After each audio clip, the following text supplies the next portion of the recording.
ఇప్పుడే మేము పొలం దగ్గరికి వచ్చాం. వాస్తవానికి ఇదంతా ఏంటంటే దుక్కి చేసి మొత్తం మురగబెడదాం అనుకున్నాం, కానీ అంత టైం లేదు. ఇంకోటి ఏంటంటే వర్షాలు పడుతున్నాయి, ఇదంతా మురిగేటట్లేదు, అంత ఇబ్బంది అయ్యేటట్టుందని చెప్పేసి మొత్తం కాలబెడుతున్నాం. మరి ఇది మొత్తం కలిపి ఎకరన్నర వరకు కాలబెడుతున్నాం. పక్కన చేయని వాళ్ళు కూడా కాలబెడుతున్నారు.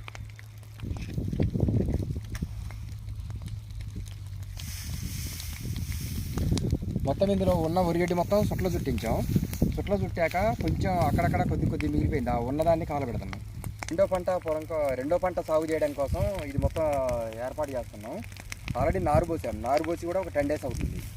ఒక 20 daysలో మొత్తం ఇది మొత్తం వరి నాటాలి. ఇప్పుడు దమ్ము చేయించి మొత్తం లైన్ చేయాలి. అందుకని చెప్పేసి మంట పెడుతున్నాం. లేకపోతే మొత్తం మురగబెడదాం అనుకున్నాం, కానీ మురగబెట్టే అంత టైం లేదు మాకు.